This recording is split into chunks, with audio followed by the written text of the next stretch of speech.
The views and opinions expressed by the hosts and the guests do not reflect those of the show, the management, and the company. Magandang hapon! Live na live tayo ngayong araw ng Lunes at ito ang Alagang Ako Bicol.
Kasama ko ngayong hapon si Dr. Rubens Malagueño, ang General Physician ng Tanchuling General Hospital.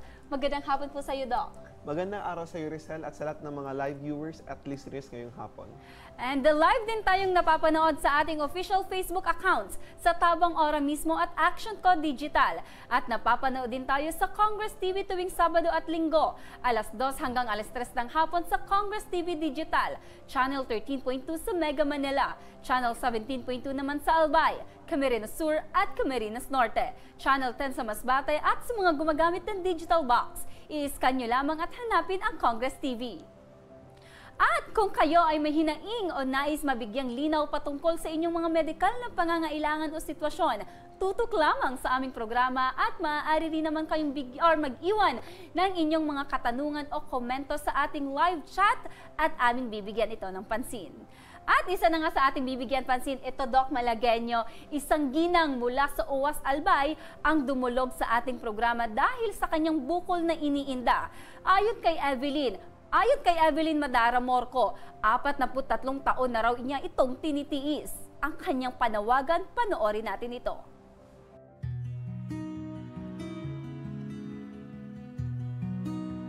Ako po si Evelyn Morco, taga Camagong, Uwas. 55 years old po. Noong 12 years old ako, napansin ko na may tumubong bukol sa braso.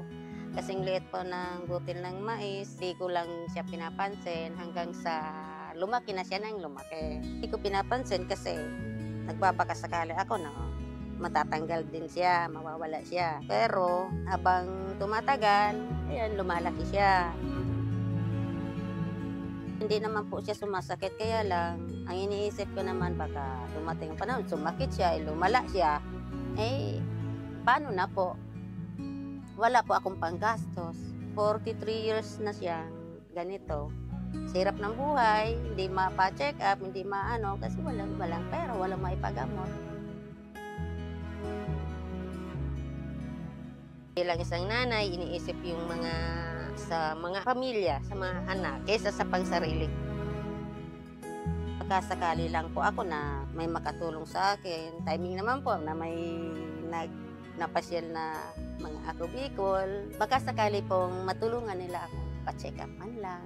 Kung sakali, hindi na siya lumaki. Baka sakaling matulungan naman ako matanggal tong bukol ko sa braso. Para naman po maging komportable naman ako.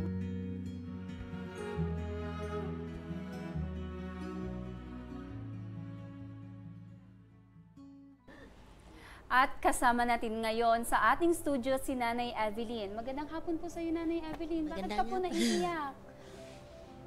Sa sobrang tuwa lang po na na bigyan po ng tong bukol ko. Pwede mo po ba sa amin maikwento kung ilang taon ka po bago mo po napansin na may tumubong bukol dyan sa inyong kilikili? Mga mga 12 years old po akong pansin ko po na mayroon akong tumutubong bukol. Parang maliit lang po siya, parang butil lang po ng mais siya. Hanggang sa, ito na nga po, lumalaki na siya.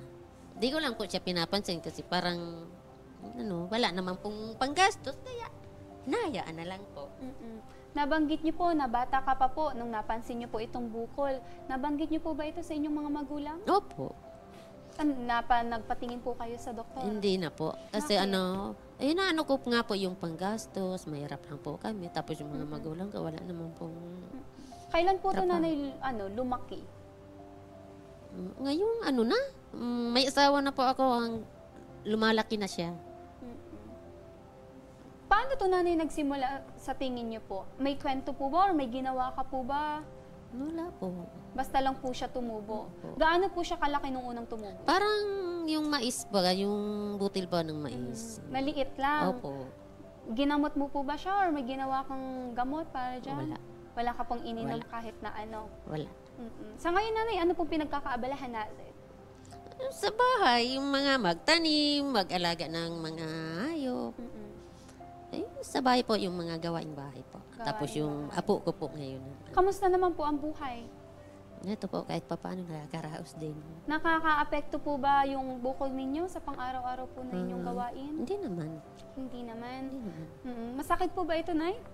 Ay, kung minsan, parang bumibigla na lang siyang kumikirot. Tapos, wala na. Pag wala pong trabaho, ayaw, napapansin po yung kirot ng masakit po. Pero pag nagtatrabaho, hindi po. Ano po yung mga kadalasan po ninyong nararamdaman? Wala naman. Sintomas? Wala lang. Wala. Pero mabigat po ba ito, ma'am, sa inyo? Hindi naman, parang nakasanayan ko ng siya, yung andyan siya. Dok, sa ganitong klase na may bukol, na bigla na lang tumubo kahit wala kang nararamdaman, normal pa po ba to? Lahat ng mga tumor sa ating katawan na hindi talaga dapat nasa ating katawan ay abnormal. Mga abnormal growth yun ng ating selula ng katawan natin. Sa sitwasyon po ni Nanay Doc, ano po yung napansin ninyo? Okay, napansin ko, ma'am, yung bukol niyo ay matagal na. Opo. So, almost 40 plus years na. So, ibig sabihin mo kang benign tumor ito, hindi naman siya malignant. Ito ay tumor ng soft tissue ng kanyang katawan. Oo. Ano po yung kadalasang epekto nito, Dok, kung mapapabayaan yung ganitong klaseng bukol sa katawan? Okay, so mukhang lipoma lang naman to, no? Kapag napabayaan ito, very rare instance lang naman yung pwede itong mag-transform or mag-evolve para maging malignant or cancerous. Very rare lang naman. Yung mga ganitong bukol, Dok, paano po ba siya tumutubo? Lahat ng mga tumor ng ating katawan, ang simula niyan ay dahil sa pagbago or alterations ng cells ng ating katawan. So, from normal cells, nag-transform siya into abnormal cells hanggang sa hindi na kayang ma-regulate nito yung sarili niyang pagtubo. Kaya yan, patuloy na pagtubo kahit hindi na dapat siya tumubo. May gusto po ba kang itanong kay Nanay Evelyn tungkol po sa kalagayan niya? Okay, Nanay, lagi po bang sumasakit yung tumor ninyo? Minsan lang po. Hindi naman po, talagang, madalas sumakit. Hindi naman. So, hindi naman po namamanhid yung kamay ninyo Hindi po. kapag gumagawa kayo ng mga gawaing pambahay? Hindi naman. Hindi naman po. Hindi naman po napaparalisa or kaya humihina? Hindi. Para Nanay, mabigyan na ng kalinawan yung sitwasyon po ninyo, nandito po si Doc. Malagay nyo para po tingnan ka. Sige po, Doc. Okay po. Nay, suriin ko lang po, Nanay, yung bukol po, paano po ako ng... Sige po. Okay. Ang laki niya, Doc. Oo, no? Pagin ako ng kamay niya. Nararamdaman niyo po ba dito? At Manhid, yan nga hindi po naman mga manhid. kaalaga, ongoing Hindi na naman ang manhid. pagsusuri ni Doc Nararamdaman Vince niyo. kay Nanay Evelyn. Hindi naman masakit. At sa ating pagbabalik ay ating aalamin ang ilang detalye mula sa inisyal na pagsusuring isinagawa kay Nanay Evelyn. Magbabalik pa ang Alagang Ako Bicol.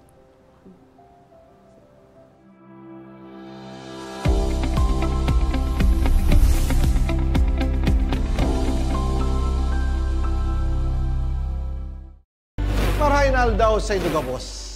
Ang aldaw na ini ay para sa Indo, para sa tuyang mga kababayang Bicolano na nangangaypuhan kan kalinga, asin manlain-lain na medikal na serbisyo.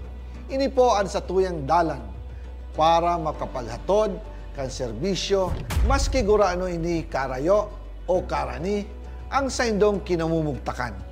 Ang Tarabangan Caravan ay saro pong inisyatibo kan Ako Bicol Party List na igwang layunin na darahon ang serbisyo medikal as in dental direkta sa saindong mga komunidad.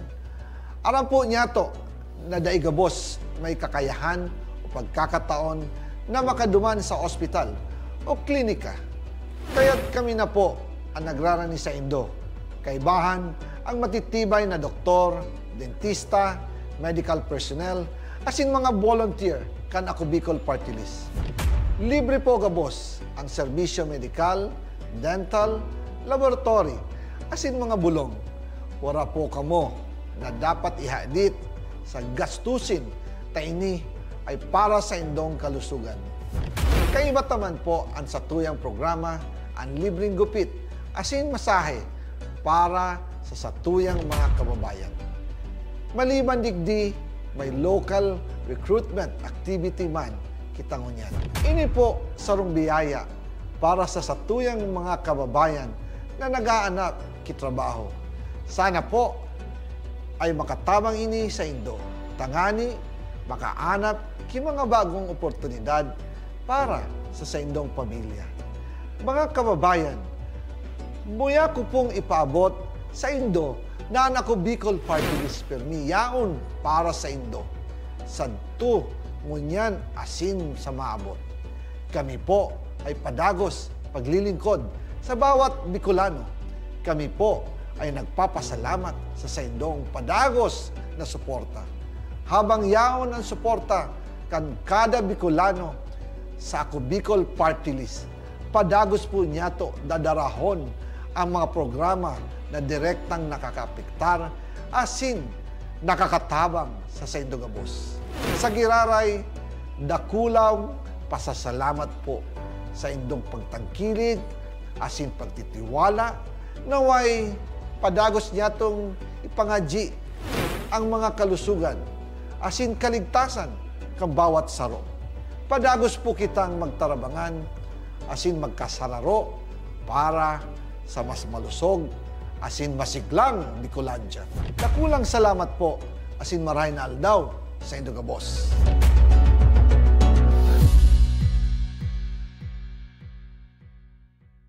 Sa kanilang pagpupunyagi, walang masidlan ang kanilang mga ngiti. Yun sa Gabos, nagpapasalamat po ako sa AKB. Gusto ko lang po magpasalamat sa Ako Bicol sa opportunity na tigtatao po arag po sa kuya na estudyante. Dahil naandyan lang, katuwang lagi, Ako Bicol, katabang na, kasurug pa. Problema sa tubig, agarang binigyang solusyon. Nagpatayo ng mga solar-powered water supply system sa mga liblib na lugar. Libre, malinis at maaasahang supply ng tubig 24/7. Dakulaon ng pagpapasalamat niya mo dahil may ikamalilingan habang kami nabubuhay. Dakulaon ining tabang para sa gabos na tao digdi. Salamat po. Para sa ating mga kababayang nasa laylayan, Ako Bicol, katabang na, kasurug pa. Ka-aksyon! Nais mo bang maging parte ng aming production team? Kahit nasa Albay, Sorsogon, Catanduanes, Masbate, Camarines Norte, at Camarines Sur, maaari kang mag-apply. Naghahanap kami ng executive producers, researchers, cameraman, editor, graphic artist, at social media specialist. Send your resume to actionco.hr@gmail.com o magpunta sa aming tanggapan, Actionco Center, Embarcadero de Legazpi. Share your skills and be part of our growing team. Apply na! Tucked away in the province of Albay, known for its perfectly shaped Mayon volcano, Misibis Bay Resort, a locally owned 5-hectare private island resort. The resort is ready for all those looking to balance tranquility and adventure. This tropical destination is where guests can either choose to relax under the palm trees or have an adventure under the sun. It features modern and luxurious rooms and villas, recreational facilities, and sophisticated services.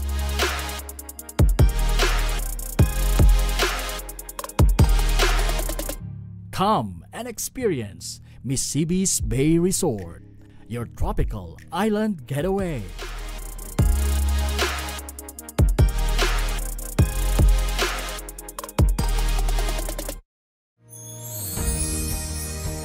Kapag bihira ang sakit, bihira rin ang sagot. At sa oras na lumala, bawat segundo'y mahalaga. Dito, may mga doktor na handang humarap sa hamon. Live upang suriin, tulungan at magbigay pag-asa. Bawat tanong may kasagutan. Bawat pasyente may pag-asa. Dahil sa puso ng serbisyo, nandito ang Alagang Ako Bicol. Malapit na.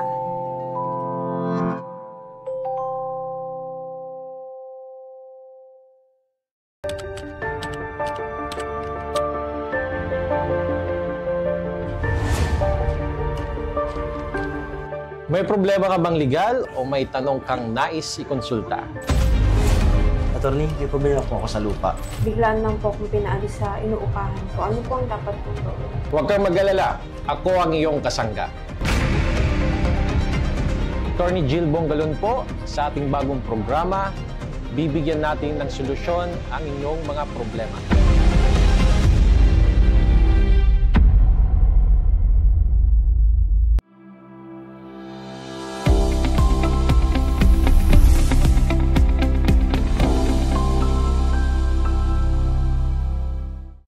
Nagbabalik ang Alagang Ako Bicol. Kasama pa rin natin si Dr. Rovins Malaganyo, ang General Physician ng Tanchuling General Hospital at si Nanay Evelyn. Dok, kamusta po yung naging initial check-up po natin kay Nanay Evelyn? Okay, base sa aking paunang pagsusuri sa bukol ni Nanay, mukhang ito ay isang uri ng lipoma or benign tumor sa fat tissue. So ito ay benign lang naman, bihira naman tong maging cancer. So pwede naman siyang patanggalin niya kung gusto niya pang ipatanggal ito. Ano po ba, Dok, yung mga kailangan ni Nanay na laboratory test or i-undergo ng medical treatment para pumawala yan? Maalis na yung bukol. So, kung gusto ni Nanay ipatanggal yung bukol na yan, kailangan mo na siyang masuri ng internal medicine doctor. Kailangan mo na natin ma-clear yung tinatawag natin cardiopulmonary clearance kung pwede siyang mag-undergo ng surgery or operasyon. Tapos, pwede nating ipa-ultrasound para makita natin kung ano yung laman ng bukol at ipa-biopsy natin. At kapag nakita na sa ultrasound at biopsy kung kailangan tong tanggalin, papatanggal. Pwede naman natin ipatanggal ito, ipa-operahan. Oo. Dagdag katanungan lamang po, Dok. Ito bang mga bukol na tumubo sa katawan ng isang tao, maaari po ba itong galing po sa lymph nodes natin? Okay. Meron tayong mga tumor din sa lymph nodes. Meron din naman tayong tumor sa iba't ibang parte ng katawan natin. So, itong tumor na ito mukhang hindi naman siya sa lymph nodes. Mukhang sa fat tissue layer siya. Ang tawag natin dito ay lipoma. Kapag sa lymph nodes naman, ang tumor, ang tawag natin doon ay lymphoma. Lymphoma. Yun yung pagkakaiba. Yun ang pagkakaiba. Ito, Dok, na bukol, saan ba ito talaga ni Nanay nagsimula? Sa kilikili or sa ibaba na po ng kilikili niya? Mukhang sa may yung tumor niya ay nasa may upper arm ni Nanay, sa may braso, sa medial aspect ng kanyang braso. So mukhang di naman talaga siya sa may armpit or sa may kilikili ni Nanay nagsimula. Yung mga ganitong klaseng bukol, Dok, saan pa maaaring tumubo sa ating katawan? Actually, yung lipoma pwedeng tumubo kahit saang parte ng ating katawan. Kapag may isang bukol na pong tumubo na lipoma sa inyong katawan, maaari ka pa po bang tubuan ito sa iba pang parte? Oo naman. Kapag nagkaroon ka ng isang case ng lipoma, maaaring tataas yung risk na pwede ka pa ring tubuan ng lipoma sa ibang parte ng katawan. Pero hindi naman po ba ito, Dok, nakaka-apekto sa iba nating organs Lalo na sa, kunyari, sa malapit dito sa dibdib ni nanay, hindi po ba ito makaka-apekto sa kanya? Okay, kapag ang tumor ay sobrang lumaki, pwede itong magkaroon ng komplikasyon, katulad ng compression sa nerves at sa arteries at mga ugat na pwedeng magdulot ng komplikasyon. So, katulad ng sa bukol ni nanay, malapit siya sa nerves dito. Meron tayo dyan na nerves na brachial plexus na tinatawag. Kapag ito ay naipit, pwedeng mag-cause ng paralysis at pagkamanhid ng distal aspect or dulong bahagi ng kanyang kamay. Nakakaramdam ka ba, nanay, ng pamamanhid po ng mga daliri ninyo, kamay? Hindi naman. Pero kung minsan, pag nagtrabaho, ay yung pag sobrang pagod. Pero pag wala. Okay. Sa sitwasyon po ninyo, baka po may gusto kayong itanong kay Doc para po malinawan na din po kayo. Ano kaya, Doc, hindi naman po mahirap siyang, yung matanggal ba ba? Yung lang ang inaano ko kasi, gusto ko talagang matanggal na rin siya. Kasi parang pag may kausap ako, yung nakikita nila, ito, tatanong kung bakit mataba. Okay, so lahat ng mga surgical procedure, may mga akmang risk factors. May mga risks sa procedures. So, depende sa kung ano makita ng surgeon kapag ito ay tinanggal. Kasi kapag yung tumor ay nababalutan yung nerves, pwedeng magkaroon ng komplikasyon sa nerves. So, yun ang mga risk. Kaya tinatanong ko kanina si nanay kung gusto niya itong ipatanggal, maaari din naman natin itong ipatanggal. Pero may mga possible risk during the procedure na mangyari. Ano-ano po yung possible risk na yun? Katulad ng damage sa nerves at mga blood vessels. Kung saan pwedeng nako-compress or nako-compress ng tumor na ito.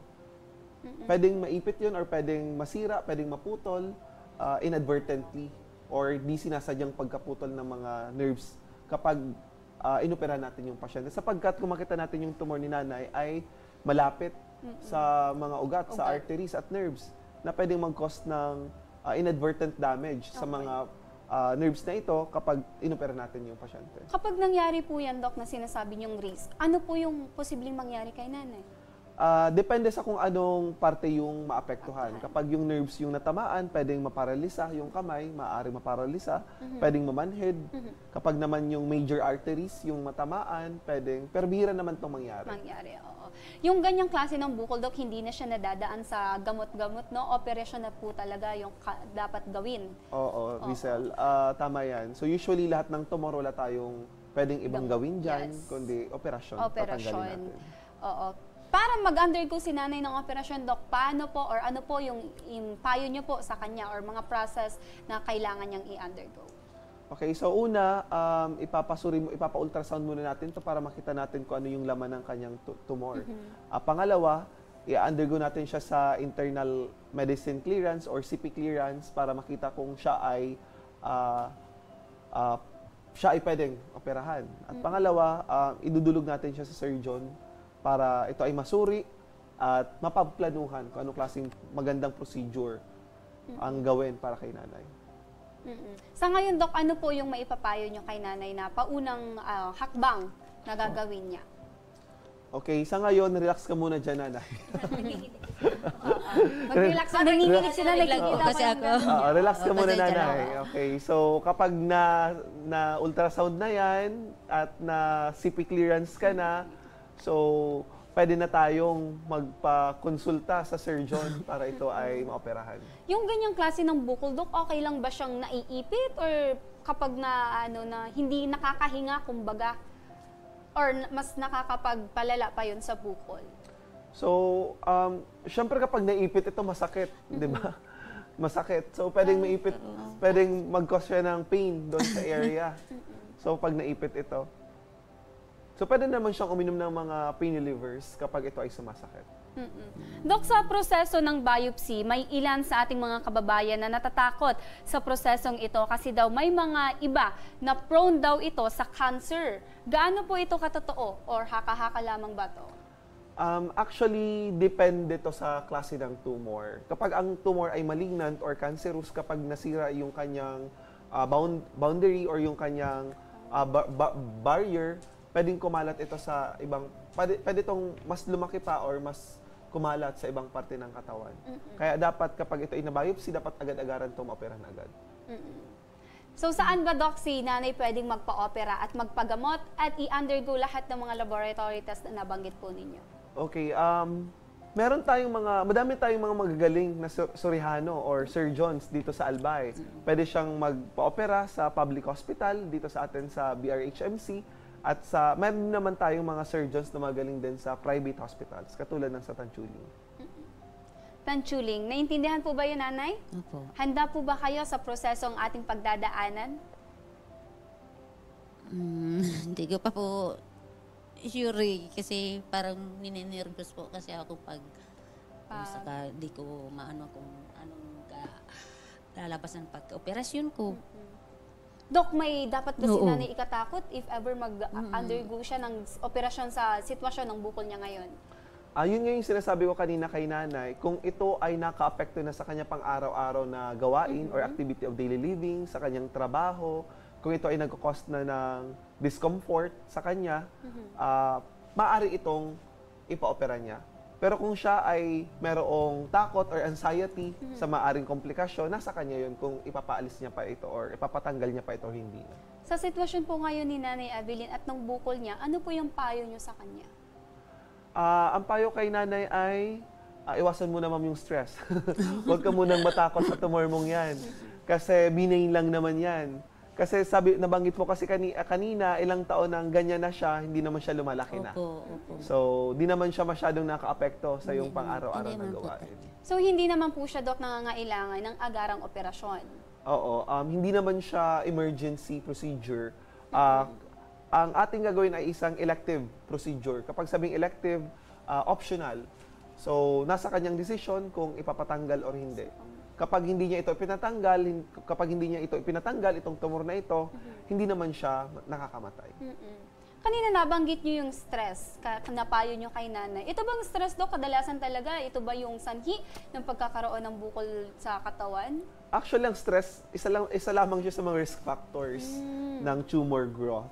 Kasi kapag ikaw ay na-stress, syempre bumabagsak yung immune system mo, yung ating regulation ng katawan natin. Kaya may posibilidad na magkaroon tayo ng mga ganitong klaseng sakit. Kopya po, nanay? Handa na po ba kayo magpa-check up or ipatingnan muna natin sa doktor? Hindi pa naman tayo magpapa-opera kasi depende pa din yun, Dok, di ba? Sa doktor, sa magiging payo ng doktor na titingin po sa inyo sa hospital. Pero if ever, kahit ano man po yung mangyari, handa po ba kayo sa prosesong ating haharapin or pagdadaanan? May takot pa din po kayo? Ano po yung takot? Bakit? Saan po nanggagaling yung takot na yan? Baka kasi pag natanggal na, hindi na ako So, tulad ng mga ginagawa ko ngayon. Wala na, hindi na ako siyempre, mababawasan yung trabaho ko. Kaya yun ang inaalala ko. Kasi may nag-aaral pa sa akin. Dok, kung bibigyan mo ba si nanay ng assurance para hindi na siya magkaroon ng takot sa kanya, para na din maipagaling yung bukol niya sa braso, ano po yung gusto niyong ibigay na assurance sa kanya? Okay. Kapag nag-undergo ka na, ma'am, sa pagsusuri katulad ng ultrasound, kapag nakita natin na yung tumor ay hindi naman nababalot yung mga nerves at blood vessels dyan, magiging safe yung kanyang operasyon. Nanay, hindi naman po nangangahulugan na porket may risk factor na sinasabi si Doc, ay nasa yun na yung mga risk factor na yun. Yung operasyon po ay hindi naman sinasabi ni Doc na magiging delikado para sa iyo. And for sure naman po na yung mag-o-opera sa inyo ng doktor ay skilled na, kumbaga, nahasa na at veterano na sa kanyang profession. Okay? Kung kailan nyo man po, nanay, gusto ipa-opera, nandito lang po ang Alagang Ako Bicol. So, suporta po kami at handa ka po naming tulungan kung kailan ka po handa. Okay? May gusto ka po bang sabihin kay Doc Malaganyo? Salamat po, Doc, sa payo nyo na maano po tong bukol ko. You're welcome po, nanay. Sa ating pong programa, nanay, Pasalamat po ako kasi nakapunta po sila sa bahay, doon sa amin. Ayun, nabigyan po ng pagkakataon na ma-check up po ang aking bukol. Paalala ko lang din po, Nanay, kailangan po natin mag-undergo ng mga laboratories or para doon po natin malaman kung ano na po talaga yung current situation ng bukol po ninyo sa inyong braso. And yes, mga ka-action, Nanay Evelyn, wag po kayong mag-alala. Iulitin ko lang, nandito po ang ang Alagang Ako Bicol. Handa po kaming sumuporta at samahan ka sa bawat prosesong na inyong pagdadaanan. Okay? And yes, tandaan mga kaalaga, mas maigi nang alamin ang tunay nating kondisyon upang magkaroon pa tayo ng pagkakataong maagapan at hindi na humantong ito sa mas malalang sitwasyon. At sa pagbabalik ng Alagang Ako Bicol, ating aalamin ang isa sa pinakamalubhang sakit sa bato na kadalasang nararanasan ng ating mga kababayan. Ito ang chronic kidney disease. Huwag kayong bibitaw at magbabalik pa ang Alagang Ako Bicol.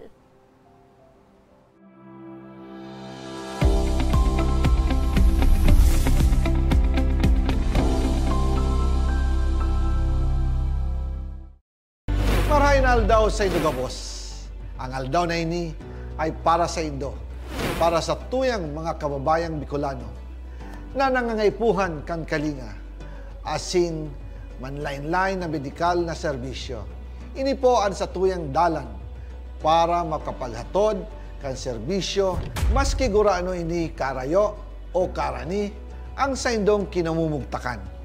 Ang Tarabangan Caravan ay saro pong inisyatibo kan Ako Bicol Party List na igwang layunin na darahon ang serbisyo medikal asin dental direkta sa saindong mga komunidad. Aram po niya to na daigabos may kakayahan o pagkakataon na makaduman sa ospital o klinika. Kaya't kami na po ang nagrarani sa Indo. Kaibahan ang matitibay na doktor, dentista, medical personnel, asin mga volunteer kan Ako Bicol Party List. Libre po gabos ang serbisyo medikal, dental, laboratory, asin mga bulong. Wala po kamo na dapat ihadit sa gastusin taini ay para sa indong kalusugan. Kaiba taman po ang sa tuyang programa ang libreng gupit, asin masahe para sa satuyang mga kababayan. Maliban digdi, may local recruitment activity man kitang unyan. Ini po sarong biyaya para sa satuyang mga kababayan na nag-aanap kitrabaho. Sana po ay makatabang ini sa Indo.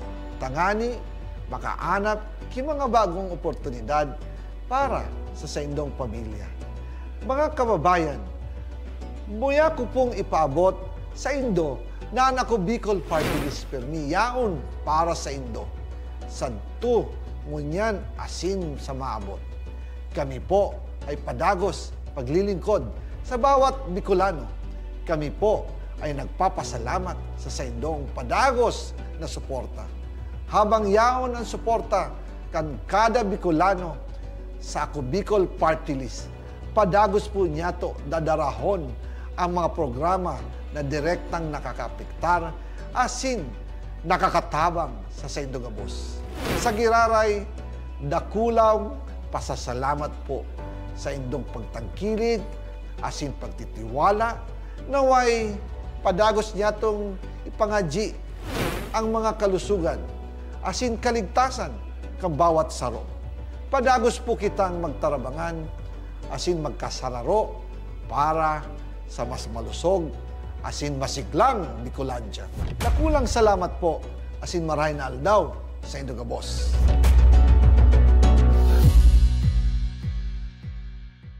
Sa kanilang pagpupunyagi, walang masidlan ang kanilang mga ngiti. Yun at sa Gabos, nagpapasalamat po ako sa AKB. Gusto ko lang po magpasalamat sa Ako Bicol sa opportunity na tigtatao po arab po sa kuya na estudyante. Dahil naandyan lang, katuwang lagi. Ako Bicol, katabang na, kasurug pa. Problema sa tubig, agarang binigyang solusyon. Nagpatayo ng mga solar-powered water supply system sa mga liblib na lugar.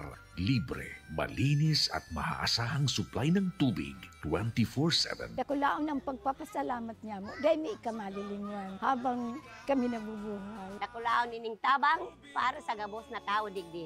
Salamat po. Para sa ating mga kababayang nasa laylayan, Ako Bicol, katabang na, kasurug pa. Ka-aksyon! Nais mo bang maging parte ng aming production team? Kahit nasa Albay, Sorsogon, Catanduanes, Masbate, Camarines Norte, at Camarines Sur, maaari kang mag-apply. Naghahanap kami ng executive producers, researchers, cameraman, editor, graphic artist, at social media specialist.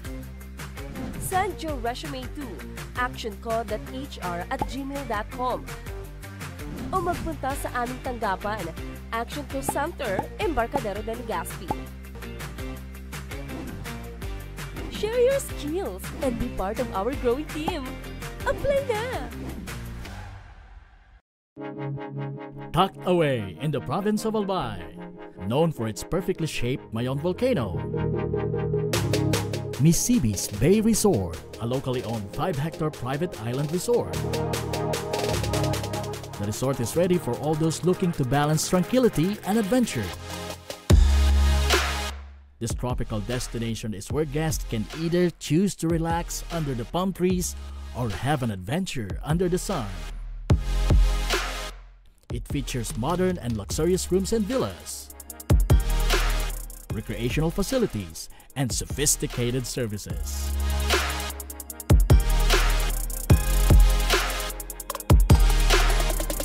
Come and experience Misibis Bay Resort, your tropical island getaway.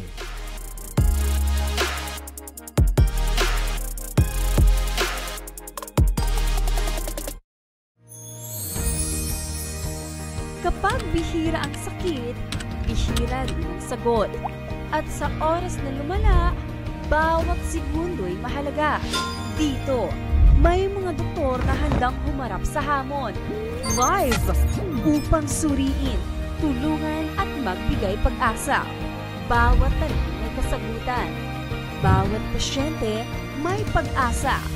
Dahil sa puso ng serbisyo, nandito ang Alagang Ako Bicol. Malapit na.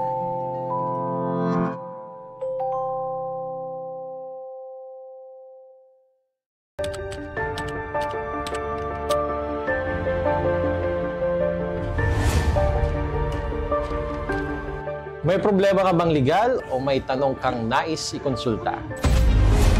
Attorney, may problema po ako sa lupa. Biglaan lang po akong pinaalis sa inuupahan ko. Ano po ang dapat kong gawin? Huwag kang mag-alala. Ako ang iyong kasangga.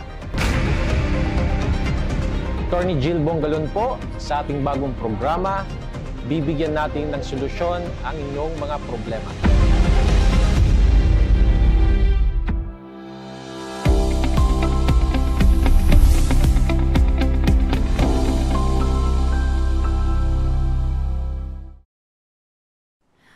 Nagbabalik ang Alagang Ako Bicol. Ano nga ba ang chronic kidney disease?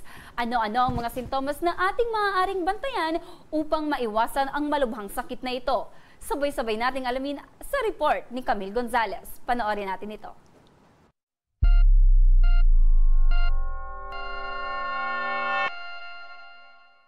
Mabilis, mailap at silent killer kung ituring ang sakit na ito. Isang problemang medikal hindi lamang sa Pilipinas, kundi pati na rin sa buong mundo. Dahil mahirap tukuyin ang mga sintomas nito, hindi malabo na ang akala mo'y normal na estado ng iyong pangangatawan ay dahan-dahan ng pinahihina o pinapatay ng traidor na chronic kidney disease. Ang CKD o chronic kidney disease ay ang pagpalya ng kidney sa pagsasala ng dumi at excess fluids sa ating dugo. Kidney disease ang ginagamit na terminolohiyang medikal kapag mayroong abnormalidad o pinsala sa kidney. May tuturing naman na chronic ito kapag ang kondisyon ay mahirap gamutin at tumatagal ng mahabang panahon. Batay sa isang pag-aaral noong 2022, umakyat na sa 35.94% ang mga kaso ng CKD sa Pilipinas. Mas mataas kaysa sa global average cases na 19.1% hanggang 13.4% lamang. Kaya naman, mahalagang alamin natin kung ano nga ba ang pinagmumulan ng sakit na ito. Ilan sa mga dahilan ng pagkakaroon ng CKD, ang diabetes, high blood pressure, aging kidneys, sakit sa puso, labis na katabaan, history ng kidney issues sa pamilya, at ang proteinuria, ang pagtaas o pagtagas ng level ng protina sa ihi. Upang malaman kung ikaw ay may chronic kidney disease, kinakailangan pang sumailalim sa dalawang klaseng pagsusuri, ang estimated glomerular filtration rate sa pamamagitan ng blood test at urine albumin-creatinine ratio sa tulong ng urine test. Sakaling makumpirma na mayroong CKD ang isang pasyente at mapag-alamang malala na ito, kabilang sa mga posibleng sintomas ng sakit ay ang mabula at napapadalas na pag-ihi hanggang sa pagtulog, panunuyo at pangangati ng balat, pamamaga ng talampakan, paa o kamay, pananakit ng dibdib, pagkahilo, pagsusuka, maging ang neurological issues gaya ng pagkahilo at seizure. Bago pa humantong sa dialysis at kidney transplant ang gamutan, mas mabuti na iwasan ng palalain pa ang sakit. Kaya mga kaalaga, kung ikaw ay kumpirmadong may CKD, maaari mong subukan ng ilan sa mga paraan ng pagmumonitor at pagpapagaling na ito. Magbawas ng timbang kung ikaw ay overweight. Ihinto ang paninigarilyo. Iwasan ang mga pagkain na may high sodium content. Siguraduhing nakakainom ng 2 liters o 10 basong tubig araw-araw. I-monitor ang blood pressure at sugar. Magpakonsulta sa doktor ukol sa mga kinakailangang bakuna. Huwag basta-bastang iinom ng mga gamot, lalo na kung ito'y nakakasama sa kidney, tulad ng anti-inflammatory at herbal medications at recreational drugs. Sa kasalukuyan, siguradong patuloy pa rin ang pagdami ng kaso ng chronic kidney disease, kaya hanggat maaari, regular na magpakonsulta sa doktor. Ugaliing makiramdam, makialam at manaliksik kung kinakailangan upang aksyong medikal ay agarang matugunan. Ako si Camille Gonzalez at nagpapaalala na sa bawat kaalaman, ligtas ang kalusugan.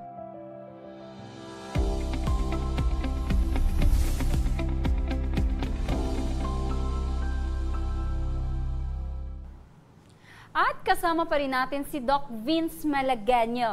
Doc, ito bang sakit na chronic kidney disease? Ano ba yung pagkakaiba nito sa acute kidney disease? Okay, so unang-una, Rizel, ang chronic kidney disease ay isang irreversible damage sa kidney. Ibig sabihin, kapag nag-start na magkaroon ng damage sa kidney, hindi na ito maibabalik pa sa normal. Medyo matagal yung onset ng chronic kidney disease. Nagsimula from months to years.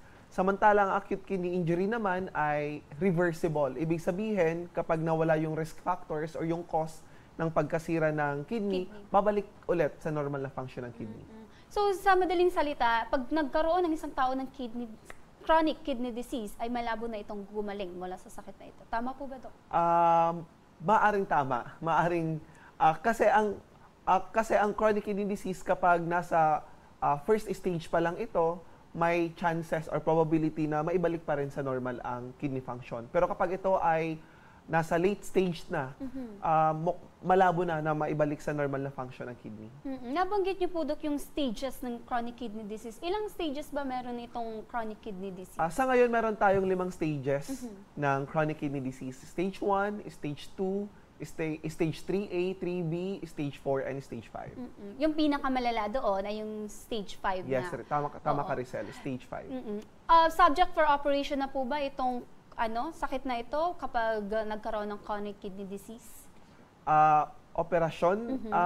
Meron muna tayong mga pwedeng medical management para ma-optimize yung medical condition ng pasyente bago tayo magsagawa ng kidney transplant. Pero kapag ang kidney failure or chronic kidney disease ay end stage na, so doon tayo magdidesisyon kung kailangan na talagang magpa-kidney transplant ang pasyente. Pero meron tayong mga medical management maliban sa kidney transplant, kaya sobrang mahal ng kidney transplant, milyones. So pwedeng mag-undergo muna ng pasyente ng hemodialysis para ma-optimize yung kanyang medical condition. Kapag stage 1 pa lang, Doc, yung chronic kidney disease ng isang tao, subject for dialysis na po ba ito agad? Or Hindi naman, Rizal. So, meron tayong mga conditions or criteria para ang pasyente ay pwede nang i-dialysis or hindi. Katulad ng mga komplikasyon, katulad ng hirap sa paghinga, congestion, sobrang pamamanas na hindi na nawawala kahit tayo magbigay ng gamot or diuretics, at mga iba pang mga komplikasyon. Gaano po katotoo, Doc, yung mga sabi-sabi ng mga tao na kapag nasobrahan ka sa pag-inom ng mga soft drinks, pagkain ng mga junk foods, ay talagang magkakaroon ka ng chronic kidney disease? Gaano po ito katotoo? Hindi naman siya risk factor sila. Okay? So kapag lagi tayong umiinom ng mga soft drinks, tataas siya syempre yung ating sugar. So kapag tumas yung ating sugar, pwedeng tayong magkaroon ng tinatawag nating osmotic diuresis.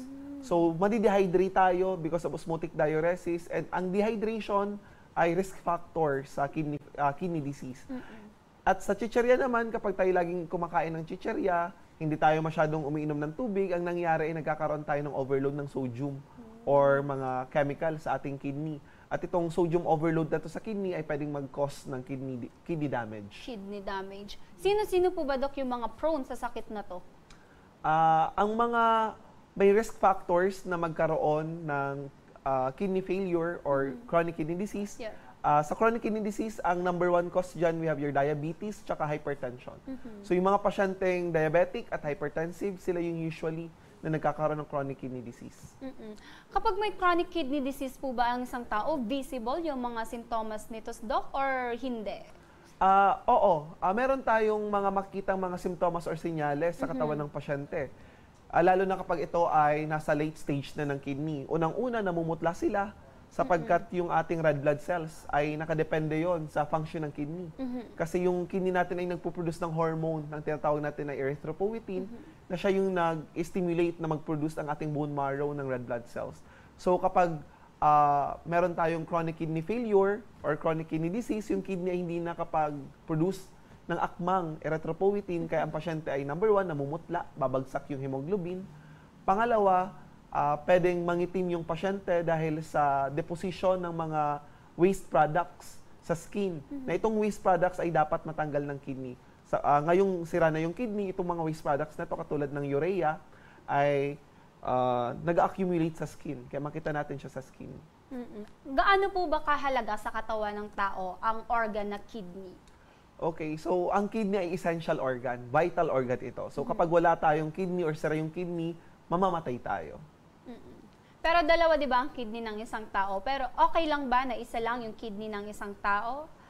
Okay, meron tayong mga pasyente, rare cases ng pasyente na isa lamang yung kidney. Okay, although isa lamang yung kanilang kidney, they are functioning well. Okay, so as long as normal yung natitirang kidney, pangalawa, dapat wala siyang risk factors. Maagapan dapat yung diabetes, hypertension, at dapat hindi siya ma-expose sa mga chemicals or mga nephrotoxic agents. Kapag sinabing nephrotoxic agents, ito yung mga substances na pwedeng mag-cause ng damage sa kidney natin. Curious lang ako, Doc. Ano ba yung pinagkaiba ng function ng katawan natin kapag dalawa yung kidney natin doon sa isa lang ang kidney? Okay. Prone ba sila sa mga sakit or hindi naman? Mas maganda syempre na dalawang ating kidney sapagkat yan yung binigay sa atin ni Lord. So kapag nabawasan ng isa, ibig sabihin, mas mahihirapan na mag-function yung isang kidney kasi yung kanyang work, mag-overwork siya. So kapag isa lang yung kidney natin, mas mataas yung risk na mag-fail yun. Okay. Pero may mga pasyente tayo na isa lang yung gumaganang kidney, they're normal. Okay. Ano po yung maipapayo nyo sa ating mga manonood at mga kababayan na may CKD ngayon? Okay, yung mga pasyente natin, una muna sa mga normal na pasyente, yung mga wala pang sakit. Una, dapat nating iwasan yung mga risk factors ng chronic kidney diseases. Katulad ng nephrotoxic agents, iwasan yung pag-inom ng mga gamot at mga herbal na hindi aprobado at mga nakapag-cause ng kidney damage. Pangalawa, kapag kayo po ay mayroong risk factors or predisposing factors katulad ng diabetes or kaya hypertension, dapat po tayong magpa-check up agad para makontrol ito. Sapagkat kapag hindi na na-control yung ating hypertension at diabetes, ito ay magkukos ng chronic kidney disease. At sa mga pasyenteng mayroong chronic kidney disease, iwasan natin yung mga factors na pwedeng mag-cause ng lalong paglala ng sakit po na chronic kidney disease. So dapat makontrol yung number 1 yung inyong blood pressure kung kayo po ay hypertensive, dapat po makontrol yung blood sugar kapag kayo po ay diabetic po. At kailangan nyo pong magpasuri lagi, magpakonsulta lagi sa specialista sa kidney or kay nephrologist para ma-trace natin, para makita natin yung creatinine ng patient, para makita natin kung yung function ng kanyang kidney ay lalong pumapangit. Okay. Para naman, Dok, sa mga nais magpatingin sa inyo, saan ka po ba nila maaaring asahan at puntahan? Yung mga gusto magpa-check up sa hospital sa amin, ako po ay nagjo-duty sa Tanchuling General Hospital. Bukas po ang aming outpatient department mula Monday hanggang Friday, 8 a.m. Hanggang 5 p.m. Meron kayong mga espesyalista during weekdays. At kapag weekends naman, meron naman kami mga resident doctors available from 8 a.m. to 5 p.m. for outpatient department, at ang aming emergency department naman ay bukas 24/7. Okay, ayan mga kaalaga, maaari kayong magpunta sa Tanchuling General Hospital upang magpatingin sa kanilang mga ekspertong doktor anuman ang inyong nararamdaman. At naka-flash din ngayon sa inyong mga screen ang mga numerong maaari ninyong tawagan upang magkapagpaabot ng katanungan at medical concerns sa ating partner hospital na Tanchuling General Hospital. Kasama rin na naka-flash ang kanilang email, website at Facebook page para makakuha kayo ng iba pang impormasyon patungkol sa mga serbisyong kanilang ibinibigay. And yes, Doc, maraming salamat po sa pagpapaunlak muli sa amin ngayong hapon. Maraming salamat ulit sa iyo, Rizal, at sa ating alagang Ako Bicol. Hopefully, we'll see you next week ulit. At magkita-kita ulit muli tayo sa Miyerkules. Ako po si Rizal Lozada, nagpapaalala, iba ang alagang Ako Bicol.